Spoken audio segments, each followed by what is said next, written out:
कि carbon chain में difference है, ये वाला कार्बन पे अटैच्ड है।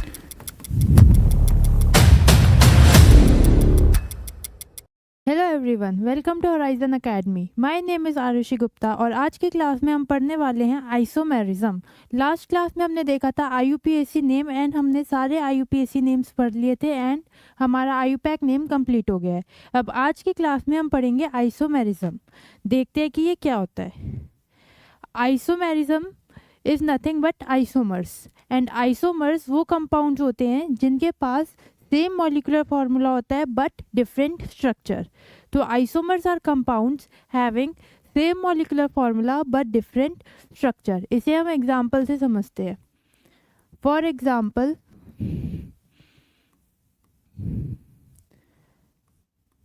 हमारे पास ये कोई कंपाउंड है, हमारे पास दो कंपाउंड्स हैं, ये और ये। इसका मॉलिक्यूलर फार्मूला क्या होगा? इसके पास कितने कार्बन एटम्स है? 1 2 3 4 5 एंड 6। 6 कार्बन्स हैं। हाइड्रोजन्स कितने हैं? एक हाइड्रोजन इधर होगा, एक हाइड्रोजन इधर, एक हाइड्रोजन इधर और एक हाइड्रोजन इधर।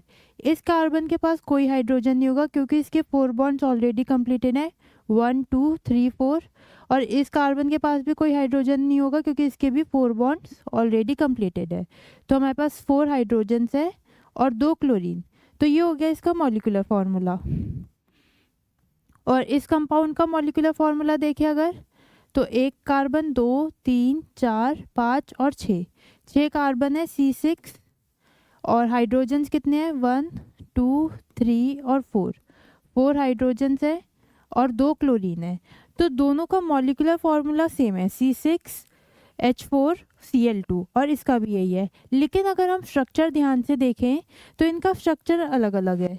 यहाँ पे क्लोरीन 1 और 3rd कार्बन पे है, देख रहे हो बीच में एक कार्बन एटम लीव है, खाली है। और इस केस में जो क्लोरीन्स हैं वो एडजेसेंट कार्बन एटम्स पे है।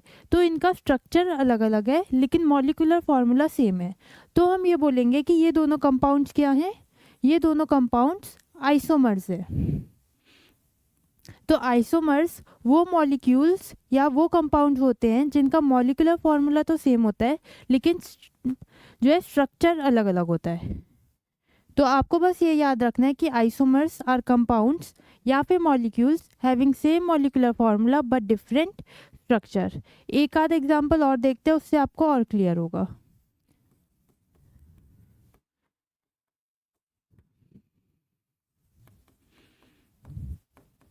एक मेरे पास मॉलिक्यूल ये है और एक सेकंड मॉलिक्यूल है ये। अब इन दोनों का पहले तो मॉलिक्यूलर फार्मूला बताओ क्या होगा। कितने कार्बन है? 1 2 3 4 कार्बन और हाइड्रोजन कितने हैं? 3 + 2 5 + 2 7 एंड +2 9 और OH। ये इसका मॉलिक्यूलर फार्मूला हो गया।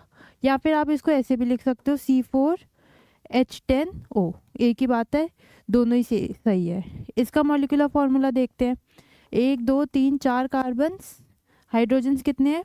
3 + 2 5 + 1 6 और 3 9 और एक 10 H10 और एक ऑक्सीजन है। तो ये दोनों का मॉलिक्यूलर फार्मूला सेम है, C4H10O। ठीक है, लेकिन अगर आप ध्यान से देखो इनका स्ट्रक्चर अलग अलग है। इसमें जो OH ग्रुप है, ये हमारा OH जो फंक्शनल ग्रुप है, ये अटैच है पहले कार्बन पे। लेकिन इस केस में जो OH ग्रुप है ये अटैच्ड है हमारे सेकेंड कार्बन पे। तो इनका स्ट्रक्चर अलग अलग है लेकिन मॉलिक्यूलर फार्मूला सेम आ रहा है। ये मॉलिक्यूलर फार्मूला जो है ये दोनों का सेम है लेकिन स्ट्रक्चर अलग अलग है। तो ये हमारे आइसोमर्स हुए, ये दोनों कंपाउंड्स ये आइसोमर्स है। एक एग्जांपल और देखते हैं।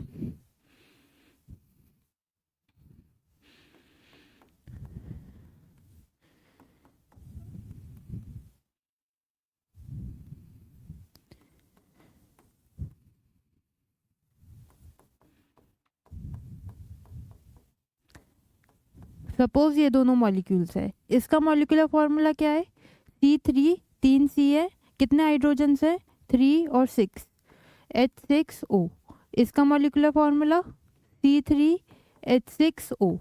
लेकिन अगर आप इनका स्ट्रक्चर ध्यान से देखो तो इन दोनों का स्ट्रक्चर अलग अलग है। इसमें यहाँ पे एल्डिहाइड ग्रुप आ रहा है और इसमें यहाँ पे ये कीटोन ग्रुप आ रहा है। दोनों का स्ट्रक्चर अलग अलग है, एक एल्डिहाइड है एक कीटोन है, लेकिन इनका मॉलिक्यूलर फॉर्मूला सेम है। तो ऐसे कंपाउंड्स को हम बोलते हैं आइसोमर्स। तो isomers are nothing but molecules having same molecular formula and different structure. समझ में आया इतना? इसे नोट कर लो, फिर आगे हम पढ़ेंगे टाइप्स ऑफ आइसोमर्स। अब हमारे आइसोमर्स दो तरह के होते हैं, एक होता है स्ट्रक्चरल आइसोमर्स एंड एक है stereo isomers. Structural isomers 4 types के होते हैं, chain isomer, position isomer, chain isomers, position isomers, metamers and tautomers. और स्टीरियो आइसोमर्स 2 तरह के होते हैं, geometrical isomer and optical isomers. ये ऑप्टिकल आइसोमर्स हम लोग 12th क्लास में पढ़ेंगे, अभी नहीं पढ़ेंगे। अभी तो हम पढ़ेंगे ये वाले 4 आइसोमर्स एंड ज्योमेट्रिकल आइसोमर्स। ये ज्योमेट्रिकल आइसोमर्स फर्दर 2 टाइप्स के होते हैं, सिस एंड ट्रांस। इसको हम देखेंगे अभी कि क्या होते हैं सिस और ट्रांस। ज्योमेट्रिकल आइसोमर्स 2 तरह के होते हैं, सिस और ट्रांस। अब एक एक करके इन सारे आइसोमर्स को, इन सारे टाइप्स को हम डिटेल में पढ़ते हैं। सबसे पहले आता है चेन आइसोमर्स। चेन आइसोमर्स वो आइसोमर्स या वो मॉलिक्यूल्स होते हैं जिनका मॉलिक्यूलर फॉर्मूला सेम हो। ठीक है, आइसोमर का मतलब ही है कि मॉलिक्यूलर फॉर्मूला सेम होना चाहिए लेकिन स्ट्रक्चर अलग अलग होना चाहिए। अब चेन आइसोमर में क्या होता है, मॉलिक्यूलर फॉर्मूला सेम है और वो डिफरेंट होता है इन कार्बन चेन। कार्बन की चेन में डिफरेंस आता है। कैसे, अभी देखते हैं एक एग्जाम्पल की मदद से।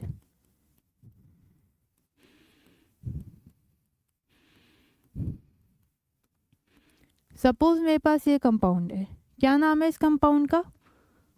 इसका नाम है ब्यूटेन। ठीक है, एक सेकंड मॉलिक्यूल है दिस वन। ठीक है, इन दोनों का मॉलिक्यूलर फॉर्मूला बता सकते हो क्या होगा? गिनो कितने कार्बन एंड हाइड्रोजन है? 4 कार्बन है इसके पास और हाइड्रोजन कितने हैं? 3 और 3 6 एंड 4 10। इसके पास बताओ कितने कार्बन है? 4 और हाइड्रोजन काउंट करो, काउंट करोगे तो 10 हाइड्रोजन आएंगे। अब दोनों का मॉलिक्यूलर फॉर्मूला तो सेम हो गया। अब हमें देखना है स्ट्रक्चर। इसमें ये जो कार्बन है ये स्ट्रेट चेन में प्रेजेंट है, देख रहे हो? ये जो 4 कार्बन्स लगाए हैं ये इस तरह स्ट्रेट चेन में लगा दिए, लेकिन इस केस में क्या करा, एक कार्बन को इस तरह ब्रांच की तरह लगा दिया। तो ये दोनों मॉलिक्यूल्स आइसोमर्स हैं। और कौन से आइसोमर्स हैं ये? चेन आइसोमर, क्योंकि इनकी जो है कार्बन चेन डिफरेंट है। इसमें स्ट्रेट चेन है कार्बन में, इसमें जो है ब्रांच है। डिफरेंस समझ आ रहा है? कार्बन जो है, चारों कार्बन एक लाइन में प्रेजेंट है स्ट्रेट चेन की फॉर्म में, और इसमें 4 कार्बन्स तो हैं पर एक कार्बन ऐसे ब्रांच की फॉर्म में प्रेजेंट है। तो इनको हम बोलते हैं चेन आइसोमर्स। तो ये दोनों कंपाउंड एग्जाम्पल है चेन आइसोमर्स के। इस वाले कंपाउंड का नाम बताओ, IUPAC नेम क्या होगा?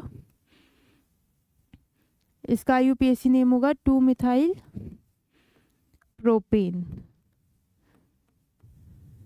ठीक है, ये हमारी पेरेंट चेन होगी, 3 कार्बन की है तो प्रोपेन। ये हमारी ब्रांच है, 1 कार्बन तो मिथाइल, और कौन सी पोजीशन पे है ब्रांच? सेकंड पोजीशन पे, तो उसका नाम हो गया 2-मिथाइल प्रोपेन। क्लियर हुआ इतना? एक एग्जाम्पल और देखते हैं इसका। ये फर्स्ट एग्जाम्पल था, सेकंड एग्जाम्पल।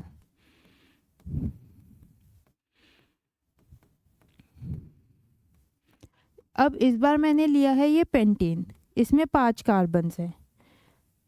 अब इसके आपको बताना है कि कितने चेन आइसोमर्स पॉसिबल है। इसके जो है ब्यूटेन के केस में खाली 2 चेन आइसोमर्स पॉसिबल थे, लेकिन पेंटेन के केस में 2 से ज़्यादा आइसोमर्स हो सकते हैं।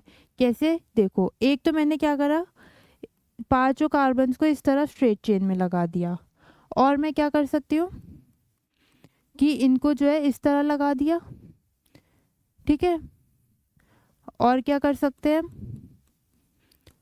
इसको इस तरह लगा दे। अगर हम इसको इस तरह लगा देंगे तो ये सेम नहीं हो जाएंगे? इसमें 1 और 2 ये कार्बन सेकंड पोजीशन पे है, इसमें 1 और 2 ये कार्बन सेकंड पोजीशन पे है। तो ये दोनों सेम ही हो जाएंगे।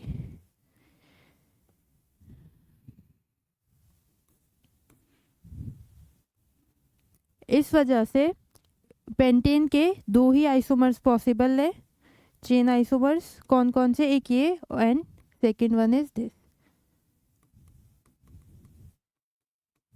इसका मॉलिक्यूलर फॉर्मूला बताओ।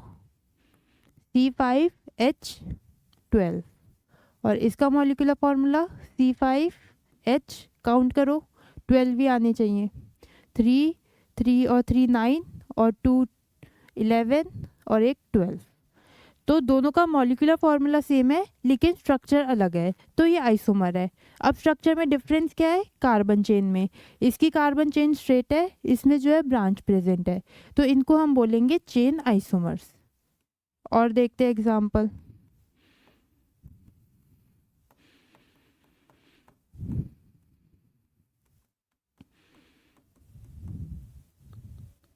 इस बार मैंने लिया है हेक्सेन। इसके चेन आइसोमर्स बनाने की कोशिश करते हैं। पहला तो आइसोमर ये हो गया जिसमें सारे 6 के 6 कार्बन स्ट्रेट चेन में प्रेजेंट है। सेकंड क्या हो सकता है कि 5 कार्बन स्ट्रेट चेन में है और एक ऐसे ब्रांच की तरह लगा दिया। ठीक है, इस तरह कर सकते हैं। बाकी हम हाइड्रोजन से ऐड कर देते हैं बचे हुए।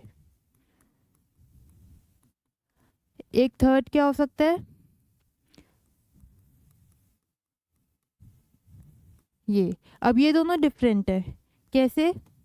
इसमें जो CH3 है ये सेकंड पोजीशन पे है और इसमें ये जो CH3 होगा ये थर्ड पोजीशन पे है। तो इनकी कार्बन चेन में डिफरेंस है। ये वाला स्ट्रेट चेन है, इसमें एक ब्रांच है पर कौन सी पोजीशन पे? सेकंड। इसमें भी एक ब्रांच है लेकिन कौन सी पोजीशन पे? थर्ड। इसमें एक और बन सकता है आगे। कौन सा? ऐसे 4 कार्बन लिए और इस बार 2 ब्रांचेस लगा दी इस तरह। एक और पॉसिबल है, 4 कार्बन स्ट्रेट चेन में और 2 ब्रांचेस प्रेजेंट है लेकिन अलग अलग कार्बन पे। तो हेक्सेन के केस में 5 चेन आइसोमर्स पॉसिबल है। कौन कौन से? ये वाले, ये 5 बचे हुए इसमें हम हाइड्रोजन से ऐड कर देंगे। ये तो पता होगा ना आपको कि कैसे लगाते हैं हम ये हाइड्रोजन्स, या ये सिखाना है? हम हाइड्रोजन्स लगाते हैं कार्बन की वैलेंसी पूरी करने के लिए।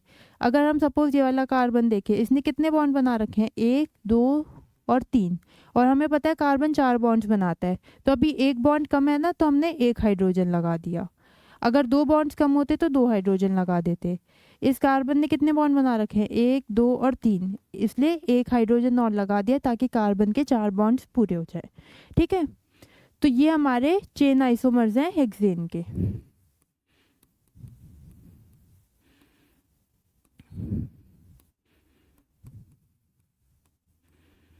Chain isomers of hexane. अब इनके आयुपैक नेम बताओ सबके। अगर सबका पहले तो मॉलिक्यूलर फार्मूला चेक करो। जब आप सबका मॉलिक्यूलर फार्मूला चेक करोगे तो आपको मिलेगा C6H14। इस हर केस में मॉलिक्यूलर फार्मूला C6H14 होना चाहिए। अगर मॉलिक्यूलर फार्मूला अलग हो जाता है तो इसका मतलब वो आइसोमर नहीं है। आइसोमर की पहली कंडीशन यही है कि मॉलिक्यूलर फार्मूला सेम होना चाहिए। इन पांचों केसेस में मॉलिक्यूलर फार्मूला आपको सेम मिलेगा लेकिन स्ट्रक्चर अलग अलग है। और स्ट्रक्चर भी क्या डिफरेंस है? चेन का, कार्बन चेन जो है अलग अलग है, तो इसको हम बोलेंगे चेन आइसोमर्स। ठीक है, इसका नेम बताओ फटाफट। सेकंड पोजीशन पे ब्रांच है तो 2 मिथाइल, और ये पेरेंट चेन है कितने कार्बन की? 5 कार्बन की, तो पेंटीन। तो इसका नाम हो गया 2 मिथाइल पेंटीन। इसका नाम बताओ। इसका नाम होगा 3 मिथाइल पेंटीन। ठीक है, इसका नाम।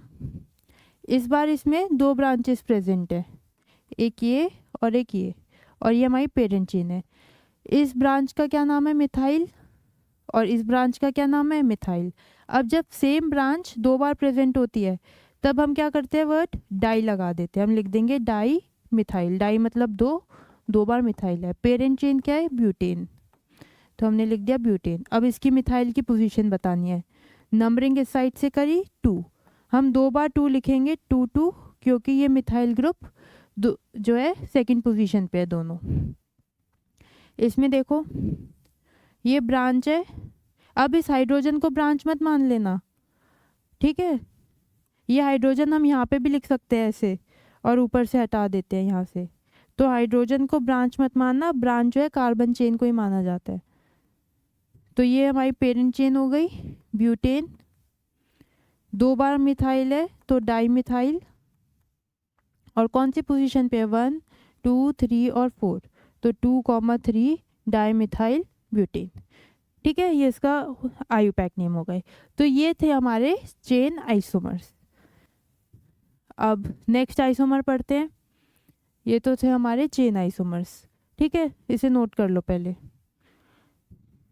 ये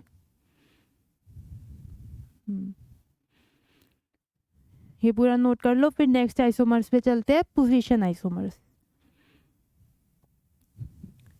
अब हमने जो है हमारे चेन आइसोमर्स पढ़ लिए, नेक्स्ट है हमारा पोजीशन आइसोमर।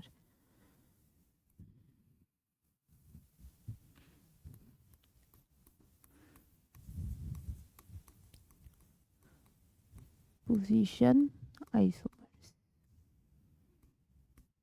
पोजीशन आइसोमर्स वो होते हैं जिनका सेम मॉलिक्यूलर फार्मूला होता है, ऐसे शॉर्ट में लिख दिया मॉलिक्यूलर फार्मूला, ठीक है। Same molecular formula but differ in position of substituent और फंक्शनल ग्रुप।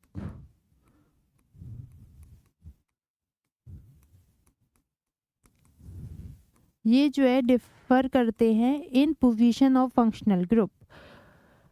क्या डिफरेंस है दोनों में? इसमें फंक्शनल ग्रुप की पोजीशन अलग होती है, इसमें फंक्शनल ग्रुप की पोजीशन अलग होती है। चेन आइसोमर में क्या था, कार्बन की चेन अलग थी, स्ट्रेट चेन या फिर ब्रांचिंग, एक ब्रांच दो ब्रांच, ब्रांच अलग अलग पोजीशन पे है, ये डिफरेंस था। इसमें क्या है, फंक्शनल ग्रुप की पोजीशन अलग होगी। कैसे, एग्जाम्पल से देखते हैं। एक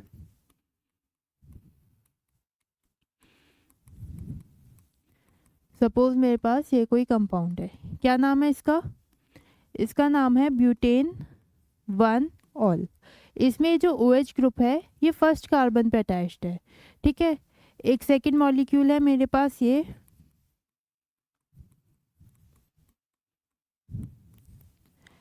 इसमें OH ग्रुप जो है वो सेकंड कार्बन पे अटैच्ड है, ऐसे ये OH ग्रुप सेकंड कार्बन पे अटैच्ड है।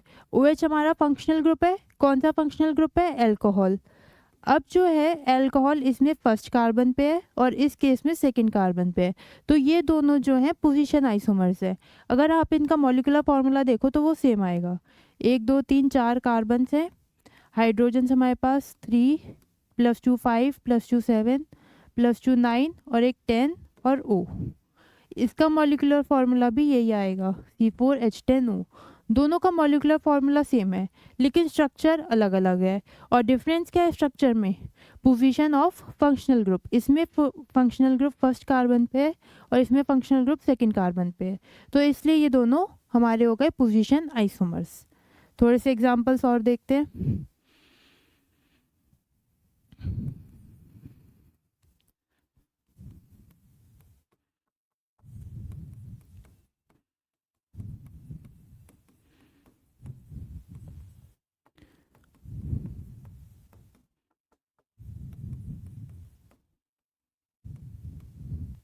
ये इसमें कौन सा फंक्शनल ग्रुप है हमारा, कीटोन। ये फंक्शनल ग्रुप प्रेजेंट है कीटोन, इसमें 1 2 3 4 5, इसमें नंबरिंग करें 1 2 3 4 5।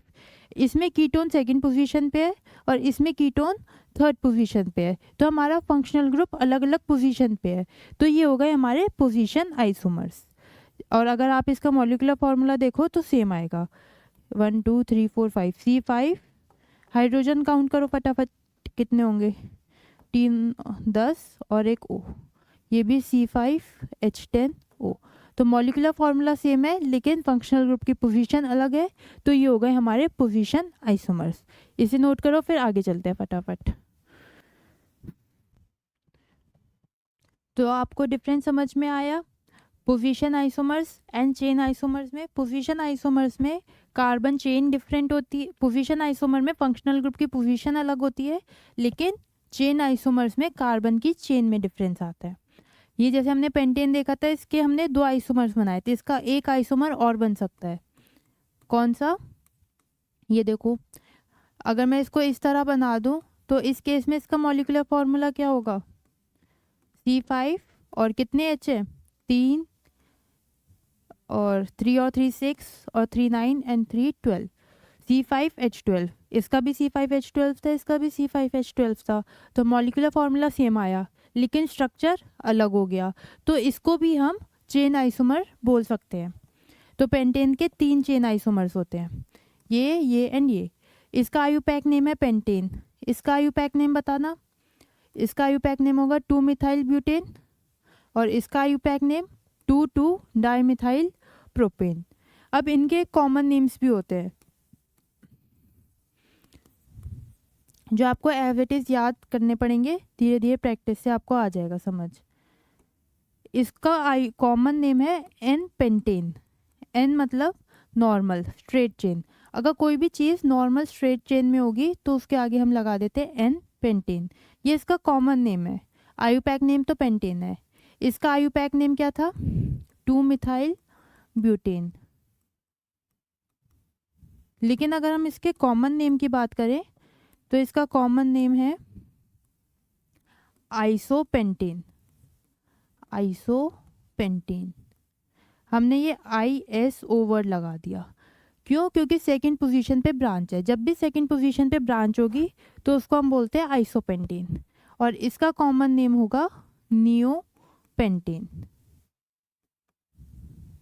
ठीक है, ये कई बार यूज हो जाते हैं, एन पेंटेन, आइसोपेंटेन, नियोपेंटेन, ये कॉमन नेम्स है। इसको आप इस तरह से याद कर सकते हो, एक जगह अलग से लिख लो कॉमन नेम्स।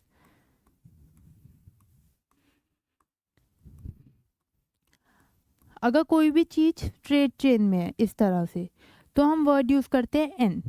एन मतलब नॉर्मल। यहाँ पे ये आगे जो है चेन कंटिन्यू होती जा रही है, जितने भी कार्बन एटम्स हैं हम यहाँ लगाते चले जाएंगे। ठीक है, एक तो ये हो गया। सेकंड होता है हमारा आइसो, जिसमें सेकंड पोजीशन पे 1 और 2 सेकंड पोजीशन पे ब्रांचिंग होती है, इसको हम बोलते हैं आइसो। ये आप समझ पा रहे हो? इस तरह 3 कार्बन है तो 3 कार्बन स्ट्रेट चेन में लगा दिए, 4 है तो 4, 5 है तो 5, और जितने ज़्यादा कार्बन है उसको हमने यहाँ स्ट्रेट चेन में लगा दिया, तो हम उसे बोलेंगे एन। और 5 कार्बन है तो पेंटेन, 6 कार्बन है तो हेक्सेन, 7 कार्बन है तो हेप्टेन। इस तरह से आइसो में क्या करेंगे, सेकंड पोजीशन पे ब्रांचिंग कर देंगे इस तरह से, और ये चेन जो है हमारी आगे ऐसे चलती जाएगी, इसको हम बोलते हैं आइसो। एक होता है, ये पहला हो गया, ये दूसरा। तीसरा होता है हमारा सेकेंडरी कहते हैं इसे। इसमें इस पोजीशन पे जो है ब्रांच आगे बढ़ती चली जाती है,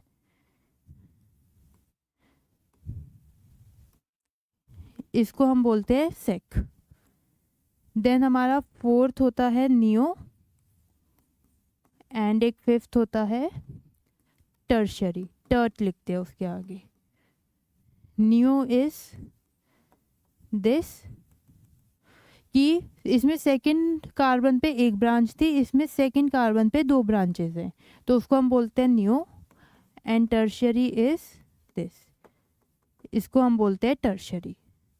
ठीक है, तो कई बार हम ये कॉमन नेम्स भी यूज कर देते हैं, n, iso, sec, neo and tert. ठीक है, ये तो एक्स्ट्रा इन्फॉर्मेशन थी। अब हो गया हमारे चेन आइसोमर, हो गया पोजीशन आइसोमर हो गए। नेक्स्ट है हमारे पास मेटामर्स।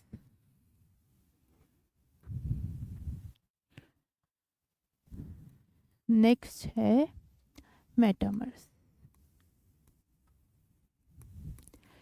इनके पास भी सेम मॉलिक्यूलर फॉर्मूला होगा, क्योंकि ये भी क्या है, आइसोमर्स के टाइप है।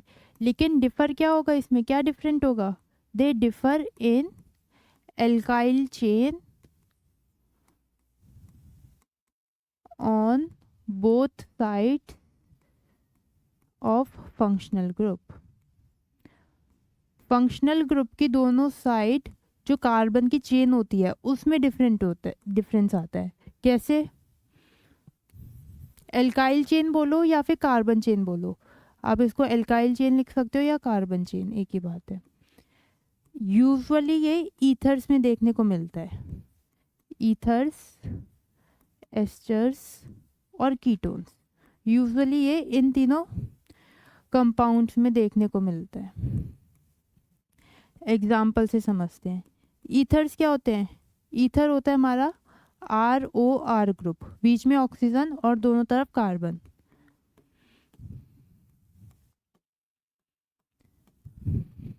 सपोज ये कोई ईथर है मेरे पास एंड एक सेकेंड ईथर है ये, ठीक है। अब इसमें ये बीच में ऑक्सीजन है, इसमें ये बीच में ऑक्सीजन है। ऑक्सीजन के साइड कितने कार्बन एटम्स प्रेजेंट है? 3। और इस साइड कितने कार्बन एटम्स हैं? 1। इस वाले केस में ऑक्सीजन के साइड कितने कार्बन एटम्स हैं? 2। और इस साइड कितने कार्बन एटम्स हैं? 2। तो ये बीच में हमारा फंक्शनल ग्रुप है, इसके दोनों तरफ ऑन ईदर साइड कार्बन की चेन अलग, कार्बन के एटम्स अलग अलग है। आप ऐसे बोल सकते हो differ in number of carbon atoms, number of carbon atoms, क्योंकि कार्बन चेन डिफर करेंगे तो फिर आप बोलोगे वो तो चेन आइसोमर्स होने चाहिए। नंबर ऑफ कार्बन एटम्स अलग अलग है फंक्शनल ग्रुप के दोनों तरफ, तो वो एग्जांपल हो गए मेटामर्स के। मॉलिक्यूलर फार्मूला पर सेम होना चाहिए, पहले चेक करो मॉलिक्यूलर फार्मूला सेम है भी या नहीं। कितने कार्बन है? 1 2 3 4। कितने हाइड्रोजन है? 3 और 2 5 और 2 7 और 3 10 और O। इसका C4H, 3 और 3 6 10 और O। तो दोनों का मॉलिक्यूलर फार्मूला तो सेम आ रहा है, लेकिन स्ट्रक्चर आप देखोगे अलग अलग आ रहा है। इसमें 3 कार्बन आइटम्स प्रेजेंट है, इसमें 1, और इधर 2 और 2 पे प्रेजेंट है। तो कार्बन की नंबर ऑफ कार्बन आइटम्स अलग अलग है फंक्शनल ग्रुप के दोनों टाइप तरफ, तो इसको हम बोलेंगे क्या? मेटामर्स। सेकेंड एग्जाम्पल देखते हैं। और भी एग्जाम्पल्स हो सकते हैं इसी तरह। सपोज करो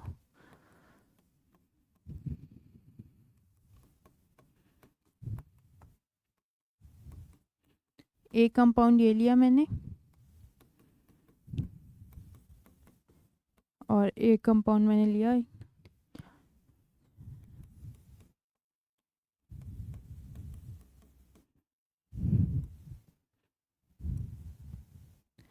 ये इस बार मैंने लिया है एस्टर। ये COO ग्रुप का मतलब होता है एस्टर, ESTER। एस्टर के लेफ्ट हैंड साइड पे कितने कार्बन एटम्स है? 4। और राइट हैंड साइड पे 1। इस केस में एस्टर के लेफ्ट हैंड साइड पे हैं 2 कार्बन एटम्स और राइट हैंड साइड पे हैं 3। तो क्योंकि नंबर ऑफ कार्बन एटम्स अलग अलग है फंक्शनल ग्रुप के दोनों तरफ, तो उसको हम बोलेंगे मेटामर्स। तो ये एग्जाम्पल हो गया हमारा मेटामर्स का।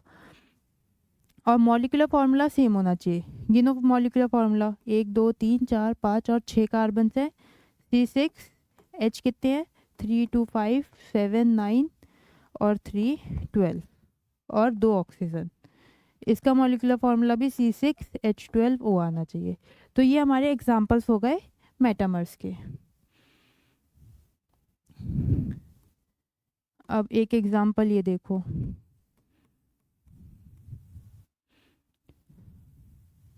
क्या ये मेटामरिज्म शो कर सकता है या फिर क्या इसके मेटामर्स बन सकते हैं? इसमें ऑक्सीजन के इस तरफ एक कार्बन है और इस तरफ भी एक कार्बन है, ठीक है। अगर मैं चेंज कर दूं इसको, ये वाला कार्बन इधर ले आई और ये वाला कार्बन इधर ले जाए, तो भी कितने हैं? इस साइड एक कार्बन है और इस साइड भी एक कार्बन है। तो दोनों में कोई डिफरेंस आया? नहीं आया। तो ये दोनों मेटामर्स नहीं है, ये दोनों मेटामर्स नहीं है। मेटामर्स में नंबर ऑफ कार्बन एटम्स अलग होने चाहिए दोनों तरफ। सपोज ये कोई कंपाउंड है, इसमें क्या करते हैं, एक बार इस कार्बन को उठा के इधर ले आते हैं ऑक्सीजन के, ये बन जाएगा। अब बताओ क्या ये दोनों मेटामर्स हैं? इसमें ऑक्सीजन के लेफ्ट हैंड साइड पे 2 कार्बन है और इधर 1, इसमें 1 और 2। इसमें भी एक और दो कार्बन है, इसमें भी एक और दो कार्बन है, तो ये दोनों भी मेटामर्स नहीं है, क्योंकि ऑक्सीजन के दोनों तरफ नंबर ऑफ कार्बन एटम्स जो है सेम है, 2 और 1 और 1 और 2 एक ही बात है। आप ये नहीं कहोगे कि इधर 2 है इधर 1 है, सेम ही है। एक बार नंबरिंग हम इधर से कर सकते हैं, एक बार नंबरिंग इधर से कर सकते हैं। इस केस में 4 1 और 2 2 2 3, तो इनको हम मेटामर्स बोलेंगे। ऐसी इसको हम मेटामर बोलेंगे। ये दोनों हमारे मेटामर्स नहीं है। डिफरेंस समझ में आया मेटामर्स में? फंक्शनल ग्रुप के दोनों तरफ कार्बन एटम्स के नंबर अलग अलग होने चाहिए। ठीक है, अब नेक्स्ट पे चलते हैं। नेक्स्ट है हमारा टॉटोमर्स।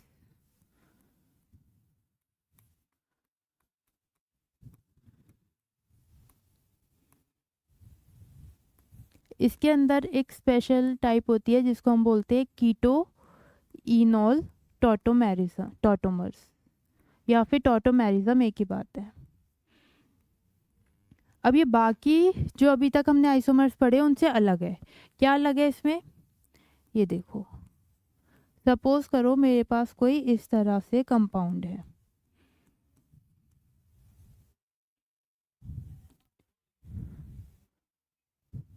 ये कोई कंपाउंड है मेरे पास। इस कंपाउंड को हम बोलेंगे कि ये इनॉल फॉर्म में है। इनॉल फॉर्म कैसे? इन का मतलब होता है डबल बॉन्ड, यहाँ डबल बॉन्ड है, और ऑल का मतलब है अल्कोहल, यहाँ पे OH है। एक ही कार्बन पे डबल बॉन्ड भी है और OH भी है, तो इसको हम बोलेंगे इनॉल। ये पर्टिकुलर कंपाउंड है इनॉल फॉर्म में। ये खुद को कन्वर्ट कर लेता है किसमें? कीटो फॉर्म में। इस साइन का मतलब है इक्विलिब्रियम। ये इनॉल फॉर्म जो है ये लेस स्टेबल होती है, तो कभी भी रिएक्शन करते टाइम अगर हमारी इनॉल फॉर्म बनती है तो हम उसे कन्वर्ट कर देते हैं कीटो फॉर्म में, जो ज़्यादा स्टेबल है। कैसे? ये जो डबल बॉन्ड है ये इधर आ जाता है, दूसरे कलर से दिखाते हैं। ये डबल बॉन्ड इधर आ जाएगा, एंड ये वाला जो हाइड्रोजन है ये इस कार्बन के पास चला जाता है, और कंपाउंड कुछ इस तरह से बन जाता है। ये CH3 एज इट इज़ लिखा, ये कार्बन, यहाँ पर आ गया डबल बॉन्ड O, एंड इधर CH3, ये वाला हाइड्रोजन यहाँ चला गया। तो ये अब हमारा कीटोन बन गया। कीटोन है ना ये, कीटोन, तो इसको हम बोलते हैं कीटो फॉर्म। तो ये हमारा टॉटोमर्स, ये दोनों हमारे टॉटोमर्स है, और इसको हम बोलते हैं कीटो इनॉल टॉटोमेरिज्म। इनॉल फॉर्म जो है खुद को कन्वर्ट कर लेती है कीटो फॉर्म में। इनॉल लेस स्टेबल होती है और कीटो मोर स्टेबल होती है। इनॉल मतलब यहाँ डबल बॉन्ड और OH दोनों चीज़ें प्रेजेंट है। ठीक है, इतना क्लियर हुआ? यहाँ हमारे ख़त्म होते हैं स्ट्रक्चरल आइसोमर्स। इसे नोट करो, फिर आगे देखते हैं। अब हमने हमारे स्ट्रक्चरल आइसोमर्स पढ़ लिए, चेन आइसोमर पढ़ लिया, पोजीशन पढ़ लिए, मेटामर्स पढ़ लिए, और टॉटोमर्स पढ़ लिए। ठीक है, अब आती है बारी स्टीरियो आइसोमर्स की। अब हम पढ़ेंगे ज्योमेट्रिकल आइसोमर्स, और ऑप्टिकल आइसोमर्स जो है वो आप लोग 12th क्लास में पढ़ोगे। तो अब नेक्स्ट हेडिंग डालो ज्योमेट्रिकल आइसोमर्स।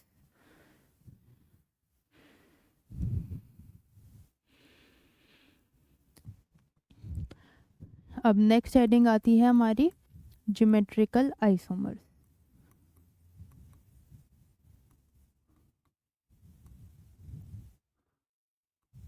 हमने देखा था कि ज्योमेट्रिकल आइसोमर्स दो तरह के होते हैं। कौन कौन से? सिस और ट्रांस। अब सपोज करो मेरे पास ये कोई कंपाउंड है, या फिर ये मॉलिक्यूल है इस तरह से। एक मॉलिक्यूल ये है, एंड एक मॉलिक्यूल ये है। ठीक है, इसका मॉलिक्यूलर फॉर्मूला क्या है? इसका मॉलिक्यूलर फॉर्मूला C2H2Cl2, एंड इसका मॉलिक्यूलर फॉर्मूला भी C2H2Cl2 है। ठीक है, डिफरेंस क्या है दोनों में? ये हमारे पास C डबल बॉन्ड C है। ठीक है, इसमें जो क्लोरीन एटम्स हैं ये डायगनली प्रेजेंट है, और ये हाइड्रोजन ये भी डायगनली प्रेजेंट है। देख रहे हो, ऐसे आमने सामने प्रेजेंट है, तो इसको हम बोलते हैं ट्रांस। और इस केस में ये क्लोरीन आइटम सेम साइड पे प्रेजेंट है, और ये हाइड्रोजन सेम साइड पे प्रेजेंट है, तो इसको हम बोलेंगे सिस। तो ज्योमेट्रिकल आइसोमर्स दो तरह के होते हैं, सिस और ट्रांस। अगर हमारे जो दो ग्रुप्स हैं वो ऑपोजिट डायरेक्शन में डायगनली प्रेजेंट होते हैं तो हम बोलते हैं ट्रांस है वो, और सेम डायरेक्शन में प्रेजेंट होते हैं तो हम बोलते हैं सिस है वो। अब ये कार्बन कार्बन डबल बॉन्ड है ना, इसके अराउंड रोटेशन पॉसिबल नहीं होती है, तो ये मॉलिक्यूल ऐसे घूम के ये नहीं बन सकता। आप बोलो कि इसे घुमा दें, H को ऊपर ले जाएं, Cl को नीचे, तो ऐसा नहीं हो सकता क्योंकि कार्बन कार्बन डबल बॉन्ड में रोटेशन नहीं हो सकती। तो अगर ये ऑपोजिट साइड पे प्रेजेंट है तो हम बोलेंगे ट्रांस, और सेम साइड पे प्रेजेंट है तो हम बोलेंगे सिस। ठीक है, एक एग्जांपल और कर देखते हैं।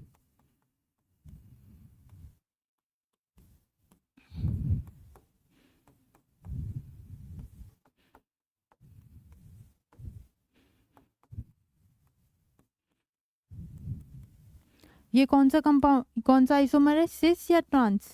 एक तो हम बोलेंगे ये दोनों ज्योमेट्रिकल आइसोमर्स हैं, ठीक है। उसके बाद ज्योमेट्रिकल आइसोमर में कौन सा है, सिस या ट्रांस? ये Br ग्रुप सेम साइड पे प्रेजेंट है और ये HH सेम साइड पर है। सेम साइड पे है तो हम बोलेंगे सिस, और अगर ऑपोजिट साइड पर होंगे तो हम बोलेंगे ट्रांस। तो ये दोनों आइसोमर्स हैं आपस में, ज्योमेट्रिकल आइसोमर। इस आइसोमर का नाम है सिस आइसोमर और इसका नाम है ट्रांस आइसोमर। एक एग्जांपल और देखते हैं इसका।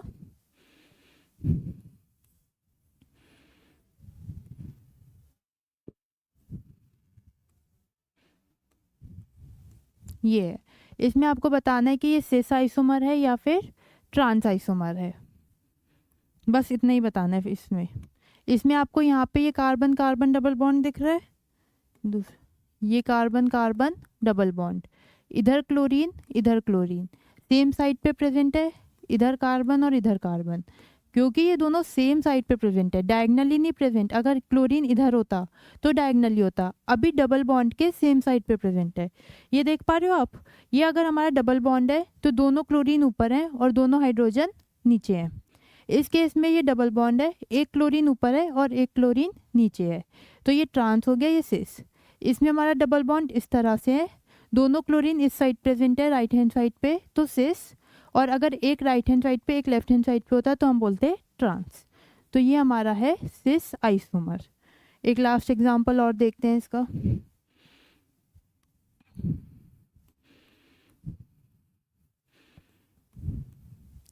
ये कंपाउंड है, आपको इसमें बताना है ये सिस है या फिर ट्रांस है।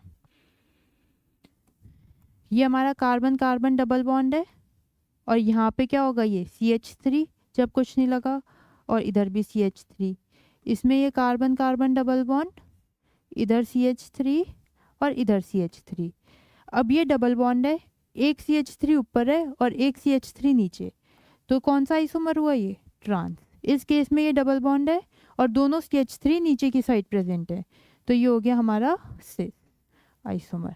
और इधर जो होंगे हाइड्रोजन होंगे, क्योंकि हमें कार्बन की वैलेंसी पूरी करनी है, कार्बन की वैलेंसी पूरी करने के लिए हाइड्रोजन लगा दिए।